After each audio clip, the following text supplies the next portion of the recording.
Hi, everybody. This is your friend Daniel Hutchins, and you see, I'm back again for another afternoon discussion, or should I say, afternoon live stream. And we're talking about some stuff from our friend Screen Rant. Now, that is the information site that we use a lot on the YouTube channel that I use my information to share to y'all. Okay, guys, so without a further ado, we're going to start off talking about how Chris Pratt could work as Mario. Okay, so the casting stirred some controversy on this idea of how Chris Pratt could work as Mario for this new film. This is from a couple of minutes ago, everyone. On we go. While last year's biggest Nintendo controversy was announcing Chris Pratt as Mario in the Illumination's new Super Mario Bros. Film. There is this way it could work. Now, many are understandably upset with the longtime voice of Mario and Luigi wouldn't be voicing their iconic roles in this new film. Although Nintendo has given a bit of consolation by revealing that this person would be involved to some degree, but the cameo could only do so much to ease disappointments.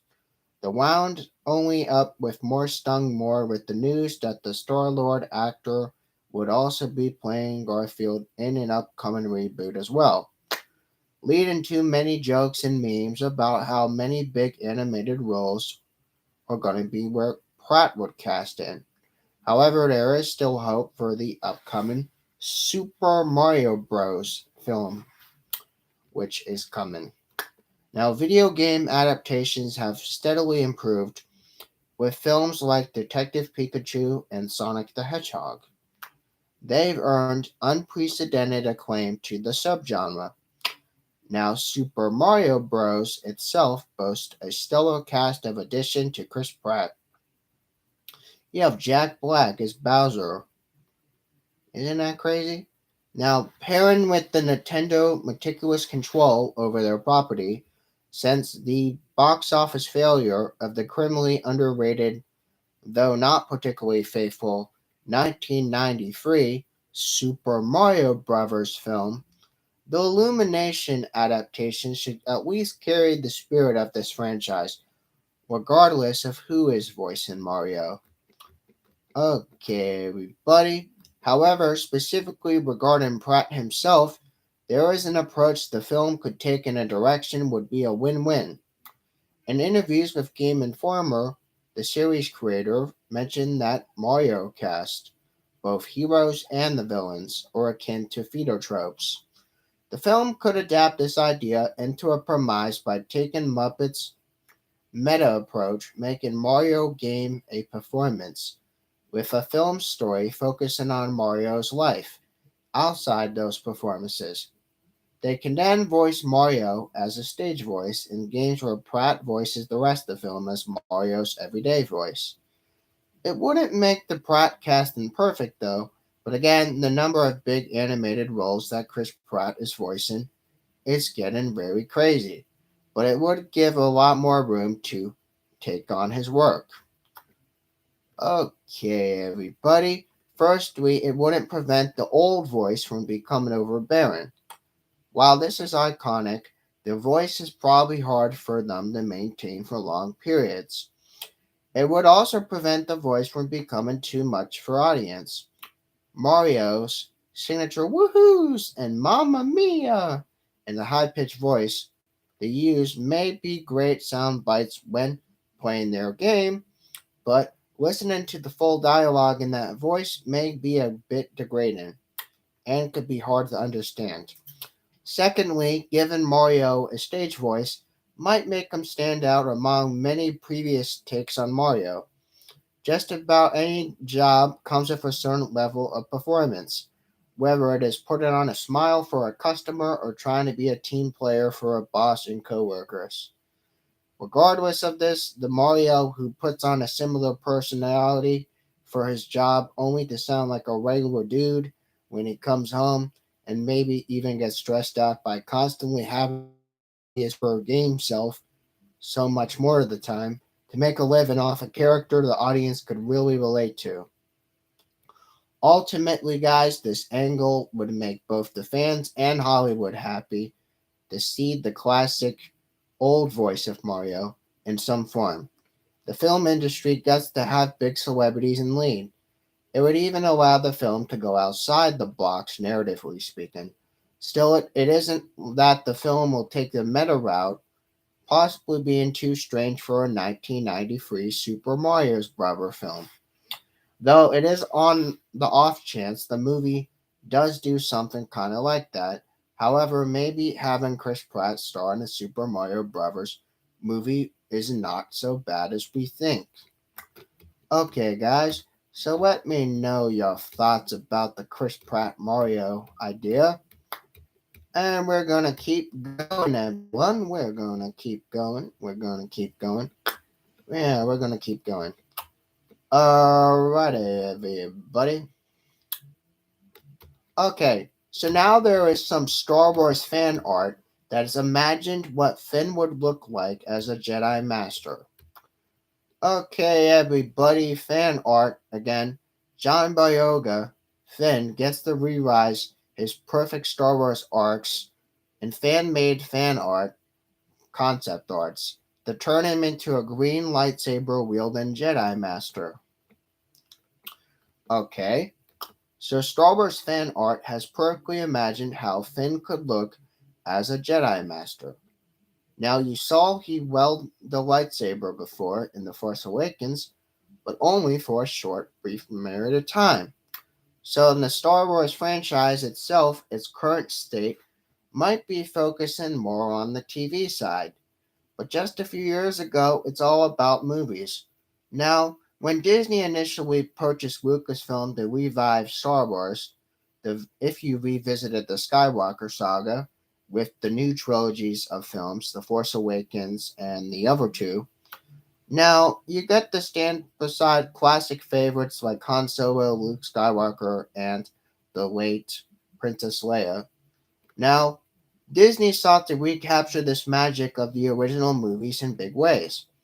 The results on the front were kind of mixed, but there is no question The Force Awakens introduced some compelling new characters to the Star Wars universe.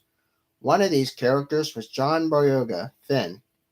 He was a former ex-stormtrooper who defected and became a key member of resistance against the villainous First Order.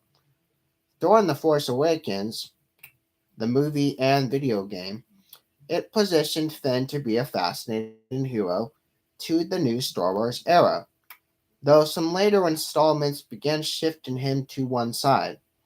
Something because Boyega had famously spoke out against following the release of the final movie, The Rise of Skywalker, which was back about in 2019. Okay, everybody. So throughout the sequel trilogy run, there are several clues suggesting Finn is actually pretty force sensitive. From the Rise of Skywalker director J.J. Abrams, he confirmed this is true, and since then fans have specially enamored this idea of Finn becoming a more proper set Jedi. Now, an artist, Andres Bellerin, had took things a little further. He created a concept art for Finn's Jedi Master look. It is an incredible design to note, though, that Finn is a distinct style and contains a major nod to his role in Resistance. In this reimagined scenario, Finn has a green lightsaber. You can check this below. Okay, everybody, check out Andres Bellerin on Twitter. I thought my man John Boyega deserved a lot more character development from the sequel trilogy. And since they already showed Finn as a Force user anyways, here's my concept slash fan art of Jedi Master Finn. Now this is pretty cool. You see he's wearing his jacket, he's wearing some cargo pants, he's got his he's got like a he's got a really cool belt, he's got like this really, really, really cool cape. He has like this cape that kind of reminds you of the capes they wear in Black Panther. And he's also wearing a green lightsaber. Okay, everybody, I'm going to save that photo. I'm saving that photo, and I'm going to use it for reference later. You can see the original post on Twitter. Now, Boyega was pretty open about this because his disappointment with the direction of his arc from the Star Wars sequel trilogies progressed. Many fans were in this agreement since the story was eventually reduced to him being more of a sidekick and working mostly along with Poe Dameron. Now, you know, Poe became the new general after Leia died, but you already know. But Finn's force sensitivity demonstrated this, and it's hinted that repeatedly on and on again, from the rise of Skywalker, they have never allowed this to become their own thing. We see a stormtrooper rise up to become a Jedi Master. This would have been a really cool story. It would have allowed progress in a way, but sadly it's just a fodder for most fans at this point. Though it is an idea that's not too late to explore.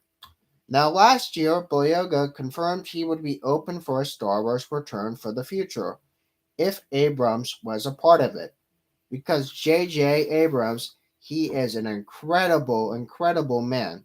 Now, if you ever watch his Star Wars, you will know that. For his criticisms and how his franchise went. Boyega said he is open to having a conversation with the creative heads of Star Wars, especially J.J. Abrams. Again, they could perhaps pave this way for a continuation of Finn's story where he would become a Jedi. Though that would be pretty cool. Stupid advertisements. But again, that would be a great way to give the character his long due chance to stand up, and it could make for a really great idea. Okay, everybody, what are your thoughts? Do you think Finn should become a Jedi? I think it would be really freaking cool because then it'd be somebody else besides Rey who would wield the lightsaber. I think that's a really cool idea. Also, it brings a little more diversity. Like I had said from my Lego Star Wars gameplay. Now, if you saw that video, I mentioned how, you know, Finn had brought a lot of diversity to Star Wars. Okay, everybody, we're going to keep going. There is always a lot of new stuff. Okay, everybody. So, do you want to know more about the death of Captain America? Yeah, based on the comics, Captain America's murder was the very last comic book death that mattered. Now, no comic book hero ever stayed dead. Now, especially in the case of the Death of Captain America story, which is remembered to be the last death that actually meant something. This was from an hour ago, everybody. So, Marvel had a Death of Captain America storyline in 2007. It is most regarded as a highly regarded story in the aftermath of a mixed reception of the Civil War. Now, if you read Civil War, kudos to you. But if you haven't, you're living under a rock. You should definitely read it.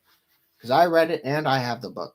But again, it's the last time a superhero death actually carried weight. Now, that's saying something. Because after witnessing countless heroes die and only get resurrected again, now you can say Superman on DC Comics died to get resurrected. But we're not talking about Superman, we're talking about Captain America. Okay, so the shuffling around the mortal coils.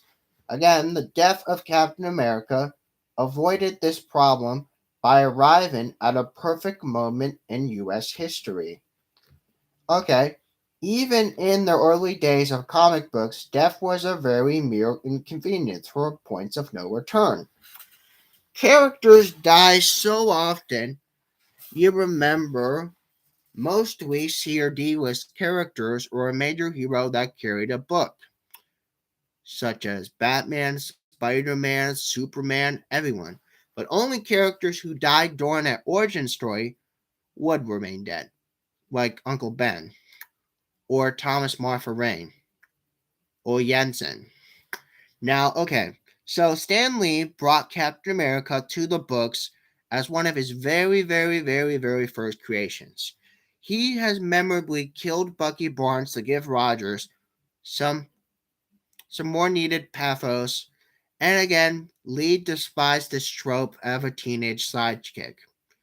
His death was intended to be permanent, but again, Bucky Barnes had returned in 2005. Wow, that doesn't sound that long ago. Okay, in the aftermath of Marvel Civil War, Captain America surrendered after a long stretch battle between his anti registration faction with his old pal Iron Man over the pro registration force.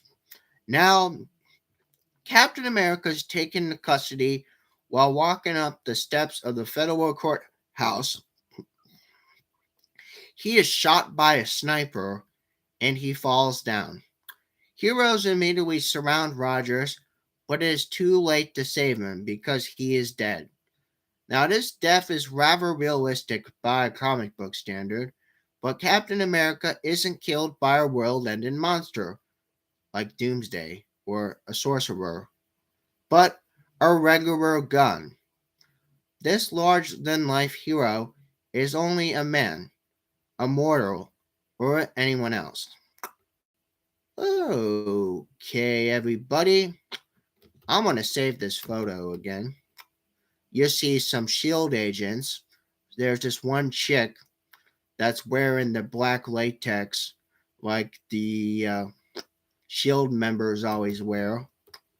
And saying, no! Okay, I'm saving that. We'll read more. The method of execution was not the only reason why Captain America died and why it mattered. It was because 2007 was a very, very bad time for the United States in the world stage because the U.S. troops were still stationed in Iraq. You remember the war we had with Iraq. If you know your father or your someone who served in Iraq, they could tell you. Now, seemingly without a plan nor a purpose, this country was becoming some stages of events that would ultimately lead to global financial crisis, which happened in 2008, and the unpopular Bush administration. Now, you remember how bad President Bush was? Man, he was terrible.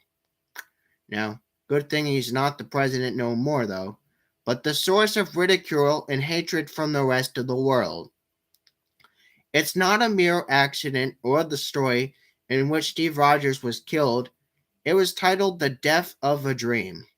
Death of the American Dream is what it should be, because the American dream is just unattainable fantasy, builds on unstable foundations of American exceptionalism. You already kind of know that if you remembered growing up in 1920 or something when the stock market crashed or we became embroiled into World War II. You already know that. And, So Captain America would, of course, return in comics a year after he passed.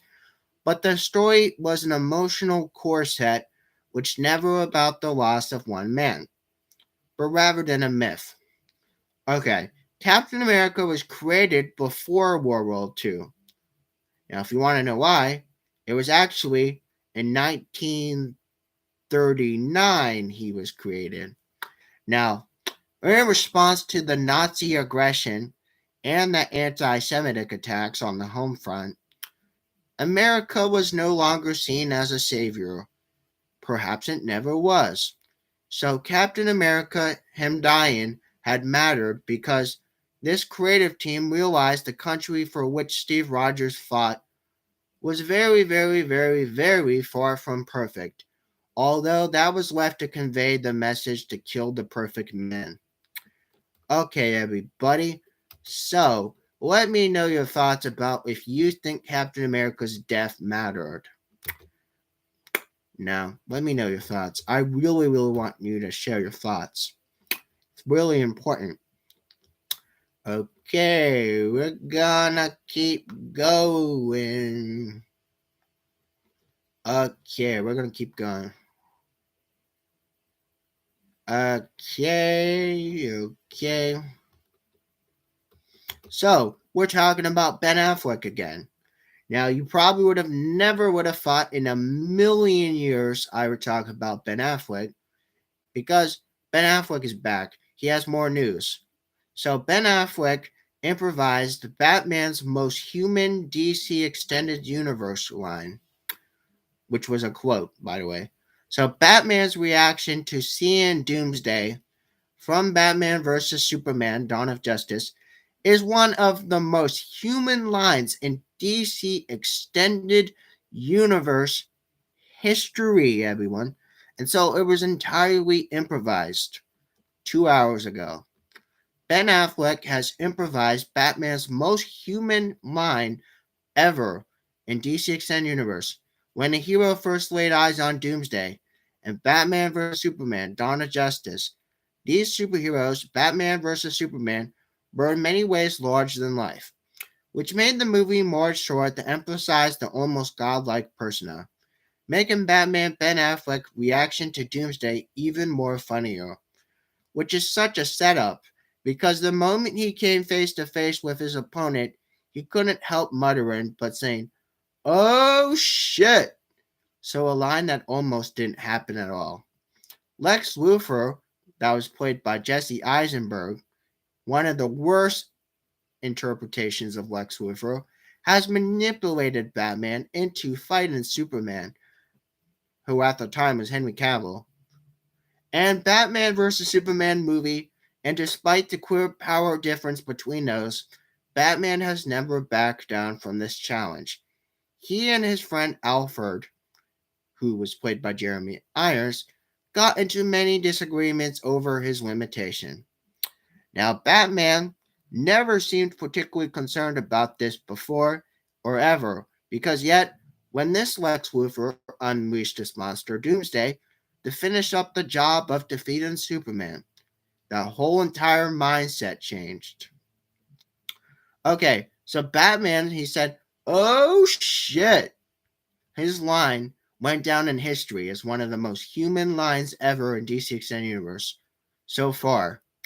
It's entirely improvised by Affleck himself. He simply thought such a line would be so funny, likely unaware at the time it worked. Otherwise, rather serious film and serious characters. Although Batman has fought many enemies stronger than himself before, like Bane. Now, notably, the conflict with Superman through the film was only just one of those times the DC Extended Universe suggested he knew he was outmatched. The jarring impact of usual unwavering heroes, admittedly saying he's a bit hopeless in the situation actually worked. Batman's particular skills couldn't do match against a creature like Doomsday, and everybody knows that if you read the comics. Now, many DC Extended Universe movies, Batman movies in particular, have shied away from humanizing their heroes too much because creating a stark difference between DC Extended Universe and Marvel Cinematic Universe and their approach to the superhero story. While this could work in many other cases or certain cases, it also has risks preventing viewers from really connecting with those characters. Batman is usually one of the loneliest DC heroes to begin with because his tendency to avoid close relationship. And a portrayal of his character needs to balance that out with honest human emotions and to allow the audience to identify with him and relate to him in a way that actually matters.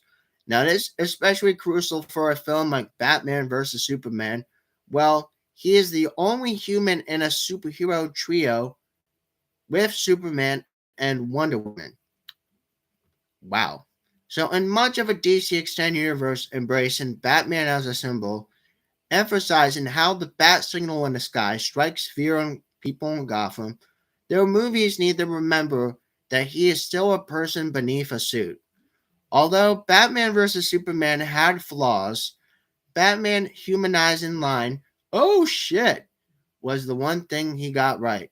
Now, hopefully, the future of his character will continue to preserve with his humanity and limitations, no matter how many villains he has defeated, or defeated with other friends, should I say. Okay, everybody, let me know your thoughts. Let me know your thoughts. I'm going to keep going. I'm going to keep going. I see Trent Martin is watching. Okay, let's keep going. Let's keep going. Let's just keep going. Okay, everybody, let's keep going. Let's keep going. Let's keep going. Let's keep going. Let's keep going. Let's keep going. Okay, let's keep going. Now, this kind of is crazy. People are already deciding to recast the Terminator. Okay, people already have this idea about recasting the Terminator. Recast the Terminator, Recasting the Terminator in 2022. I said Terminator. Terminator. It's recasting the Terminator in 2022. Okay. You remember Terminator if you were born in the 70s or the 80s. Terminator, the sci fi horror movie, which originally debuted in 1984, the Terminator for a 2022 reboot is not an easy task. It is not an easy task. Therefore, there are rising stars who would fit the role and be able to give Arnold Schwarzenegger a run for his money. Okay, so Terminator series could use some fresh blood because Arnold Schwarzenegger is very, very, very, very old now. Now, I don't know how old he will live to be, but probably I don't know how long. But this leads some questions as fans are wondering who is going to be in the reboot of the 1984 original sci fi horror classic, The Terminator, which was played by Arnold Schwarzenegger. Now, he was the same guy who played Mr. Freeze in Batman Robin, and he also played Jingle All the Way. Okay, but that's other stuff.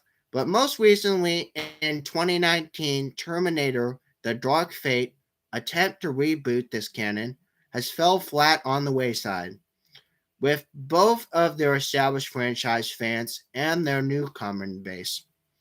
Now, because it's a financial flop in movies nowadays, though the 2015 Terminator Genesis and 2009 Terminator Salvation have both failed to impress views.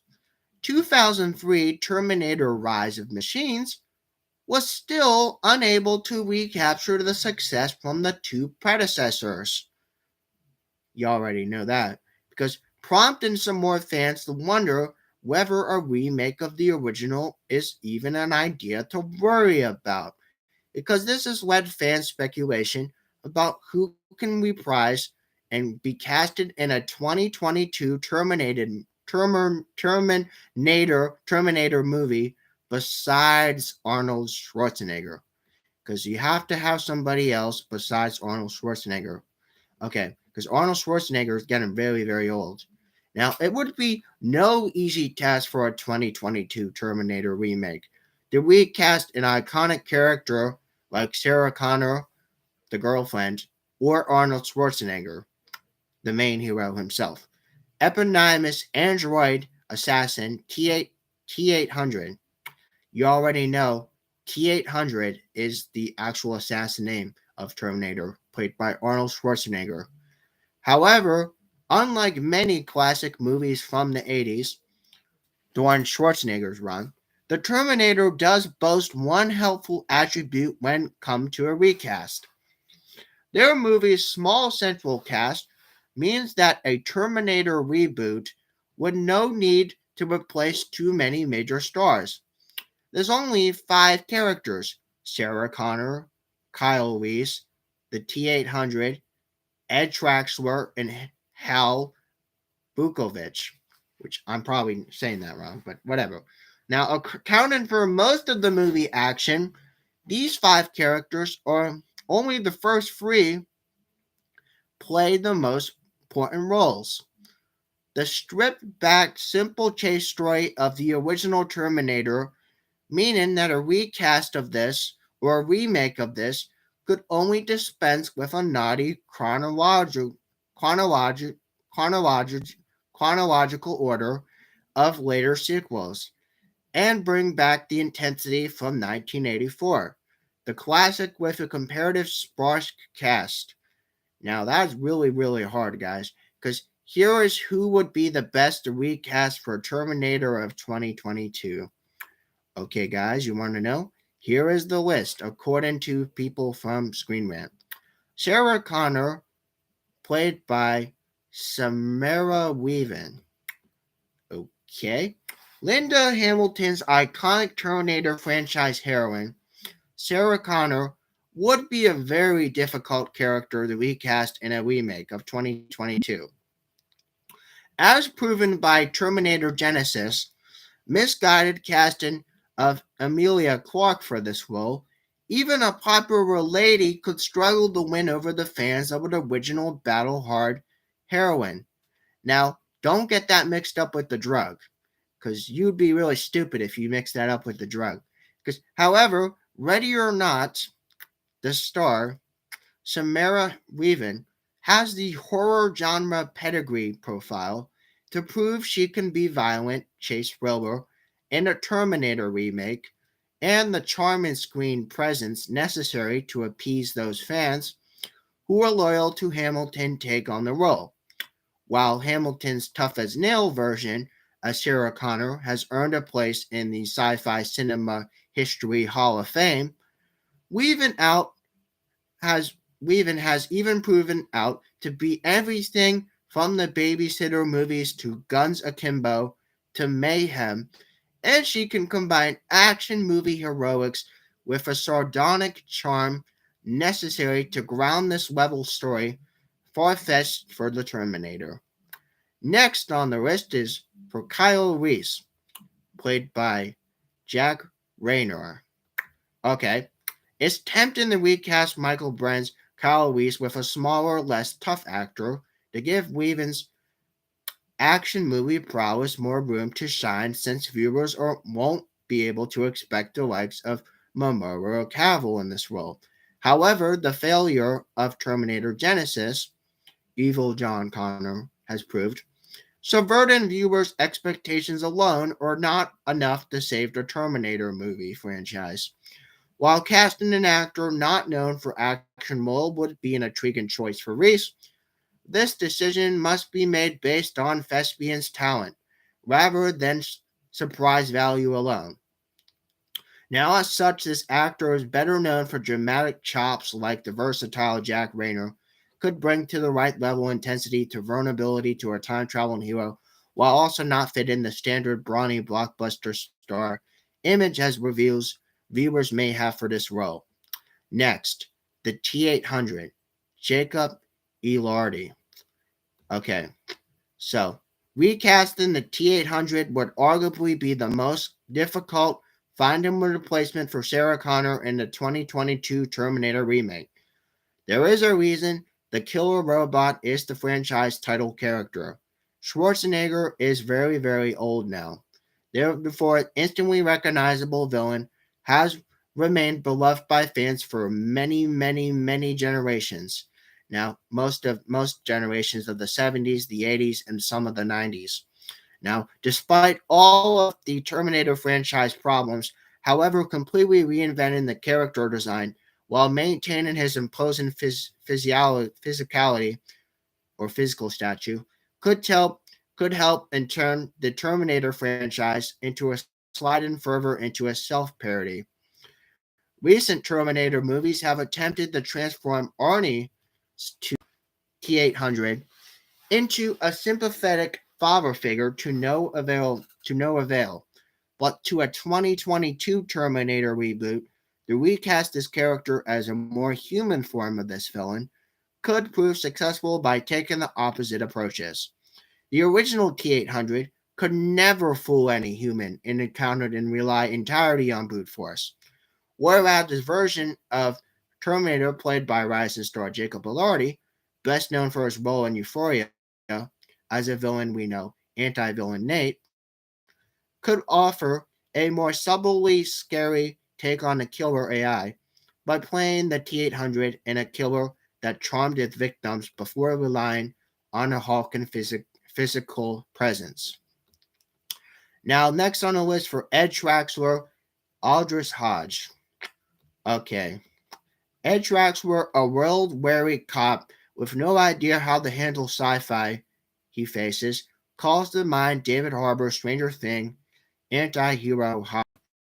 However, this makes Harbour too obvious of a choice for this part, attempting to do his best to overwhelm the sheer unlikeliness that he's witnessed. Traxler has ended up being both a voice of reason and a thorn to the side of the Terminator frustrated heroes, in a different stage of a story.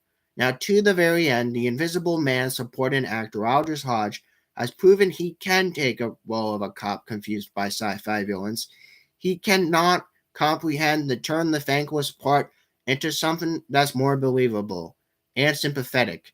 This experience proves he would be a perfect as Traxler, while another genre movie mainstay would be more ideal for his role of a more eccentric co-worker. Vukovich, Walter Goggins. Okay, Lance Henriksen was already a familiar face for genre cinema fans as Hal Vukovich. Now, Traxler's colder colleague, who's also faced down against the T-800, despite doubting the assassin and his existence. A prospective Terminator reboot would need an acclaimed genre cinema supporting star to replace Henriksen. Now, the Walter Goggins would be an ideal choice for this role.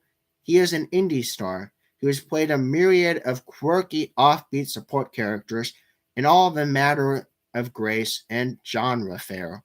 Goggins would bring a right balance to unhinged intensity and cynical detachment that made Henriksen's original performance more memorable. However, Goggins can also rely upon a unique spin on this part, and he has done throughout his impressive screen career, making this actor a more ideal choice for a supporting role in 2022's Terminator reboot.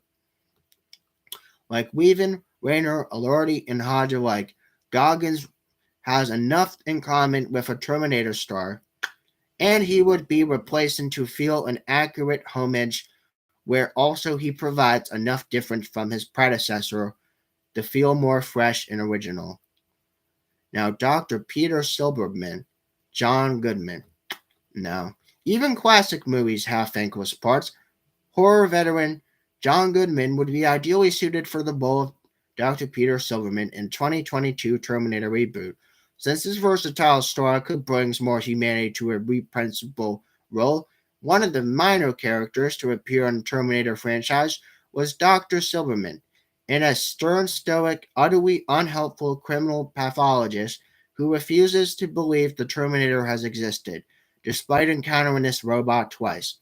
He tries to capitalize on Kyle and Sarah's shared delusion by having them commit a psychiatric care, and a move that makes him one of the more odious human foes from the franchise. Although this made more of a fairly one-note villain, Goodman has an oppressive history of potentially hate-worthy characters and complex, and the engaging that the first may seem, making him an ideal choice for a reboot version of Silverman, who authentically wants to help Sarah and Kyle. Now for Ginger, Lucy Hale. Okay, horror legend Wes Craven's final movie, Scream 4, cast the then rising star Lucy Hale as the heroine in the opening scene, only to a Swiftie kill the actor off in a homage to Drew Barrymore, her shocking death in the original Scream. Now, the 2022 Terminator reboot could repeat this trick by casting a likable Hale as Ginger Ventura, Sarah's doomed roommate. She was killed shortly after being introduced. Ginger is the one scene wonder whose spunky personality does not stop her from receiving one of the movie's more unexpected brutal deaths. Casting a slightly bigger name like Hale in this role would mislead most viewers in thinking that Ginger's chances for survival were better this time around, making her death more shocking and brutal. To recapture that effectiveness of the original Terminator and 2022 remake, Tone would need to bring this back to a slasher style ruthlessness by killing off a famous face like Hale as Ginger would be the step in the right shoes. Okay, everybody, those are all the roles and who most people think are going to be for recasting the Terminator in 2022. Okay, everybody, let me know your thoughts. It is really, really, really important that you share your thoughts about what you think about those cast choices for the new Terminator, even though it might not hold up as true as the 1984 classic. It's an idea that's been brought to Hollywood before about a 2022 reboot of that movie. Okay, everybody, we're going to keep going. We're going to keep going. Okay. Now we are going. Okay, everybody. There is a Batman billboard that is displayed the Riddler's victim with duct tape to a giant bat. Okay, everybody. A Batman billboard displaying a Riddler victim duct taped to a giant bat. Now, this is actually real, everybody. This is real. A new billboard displayed in Germany for the new Batman movie depicted one of the Riddler's victims was duct taped to a giant bat 3 hours ago. Okay, everybody. And this is actually real. You actually go to Germany, you actually notice that there is a guy who is taped to a billboard for the Batman. He's duct taped to a bat. Huh. Very weird. But this new billboard for the new Batman depicts one of the Riddler victims was duct taped to a giant bat.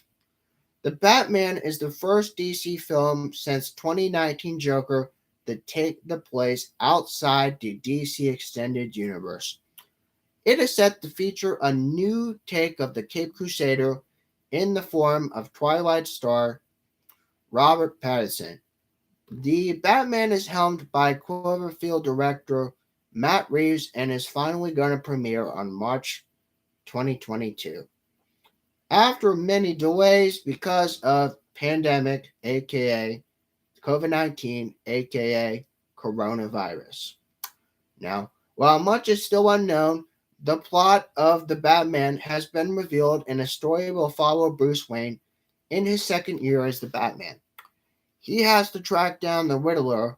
While many of the trailers show the Riddler, he is hardly seen at all because his brutal method and mind games are on display and he uses duct tape to cover many of the victim faces, writing all over them in what seems to be blood. Now, I don't know why the hell this stupid advertisement keeps playing. I hate when they have advertisements play. But okay, so anyway, what we were saying was, let's go back up to what we said. While much is still unknown about the plot of Batman, it's been revealed the story will follow Bruce Wayne in the second year as Batman, while he has to track down the Riddler. Many of the trailers show Batman features the Riddler. He is hardly seen at all because his brutal methods of mind games have full display when he uses duct tape to cover many of the victim faces, writing all over them in what appears to be blood. Okay? Only one of the times Riddler is revealed in the trailer, he is unraveling a roll of duct tape, giving off a haunting impression of he just murdered somebody. Okay, new billboard in Batman movie that's coming up uses this image in an advantage. The Batman has posted an image of the billboard from Germany, which features a giant duct tape bat, where they query the outline of one of Riddler's victims in the center. This has made some images very haunting, and the fact that the body is not an image, it actually protrudes in the billboard, making it very frighteningly real. It's real, guys, it's real. Now, it is certainly a billboard you won't want to soon forget, because anyone who drives by it will see this post below. Okay, I'm going to save the photo again, if I can. Come on. Well, I already saved the photo, but this is one this is actually on the side of a building. But okay, let's keep going. Again, the billboard is posted on Instagram. Okay, you can see it there. The billboard also features the words "No More Lies." It's heavily hinted Batman trailers have this film feature a subplot that involves Bruce Wayne discovering his family was involved in the corruption of Gotham City. The word that says "No More Lies" along with the one of Riddler's victims has implied that the motivated to make Bruce Wayne come clean about his family. However, this capacity has made Riddler more involved in the Wayne's dealings has yet been to be revealed. All in all, everybody, this is most definitely an effective creative billboard for Batman, and it is very, very, very, very real. Go to Germany, you can see it yourself. Now, you live in Germany, you've probably already seen it, but if you don't, it's on the internet, you can see it. Now, it raises many tantalizing questions about the Batman, while also being just gruesome and very hard to understand for anyone who has an average intelligence or a below average intelligence. Now, it is quite some time because, honestly, Batman doesn't come until March. But this billboard doesn't say Batman on the top. It just frightened some people when they saw it. With this said, it is a good piece of marketing. Fans will have no choice but to see Batman in March when they have their answers to their questions answered. Okay, everybody. Okay. Special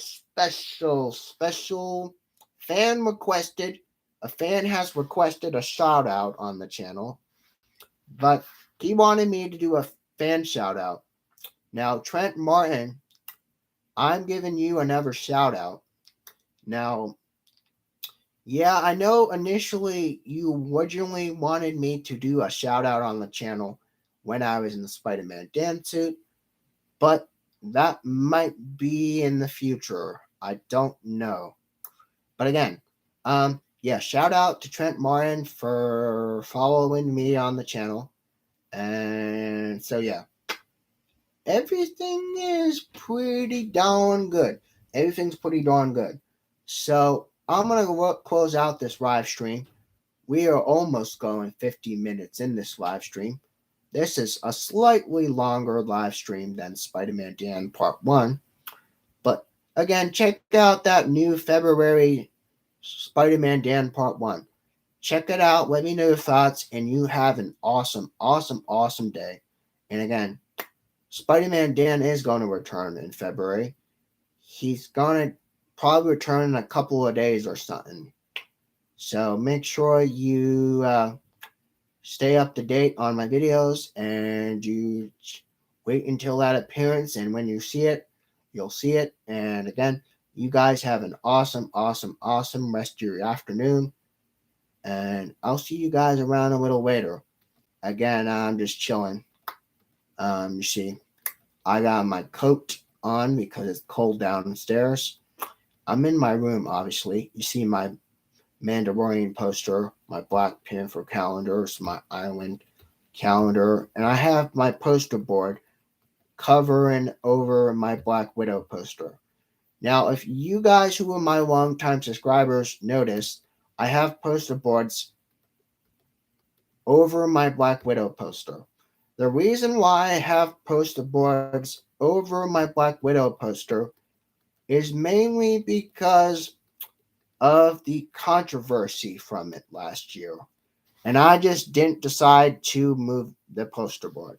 So, again, if you guys want me to do a special video of me uncovering the poster board, or you just see it in another video, I undo the poster board and you see the Black Widow underneath it, the poster I hung up. Now, again, I have the Black Widow covered up in that poster board behind my head because of the Black Widow controversy. That is why I covered it up. That is the real, truthful, honest to fucking God reason why I have Black Widow covered up in my videos or some of my late video editions was because of the controversy with her and Disney. That's why I have the poster board. You see the poster board up here. See my finger? My finger's pointing to it. Yeah, but anyway, guys, I might be taking that poster board down, probably folding it up and probably putting that somewhere. Because now, since Disney and Black Widow have finally came to an agreement, I'm probably going to probably feature her full on appearance in the next YouTube video. And so you won't have to worry about seeing those poster boards hung up over my Black Widow anymore for too much longer, I don't think. So, okay, guys, I'll see you guys later. It is almost 52 minutes. And again, shout out to Trent Martin. And again, I'm hanging out. I'm hanging out. I'm probably doing another video soon. And I'll see you guys around later. Bye.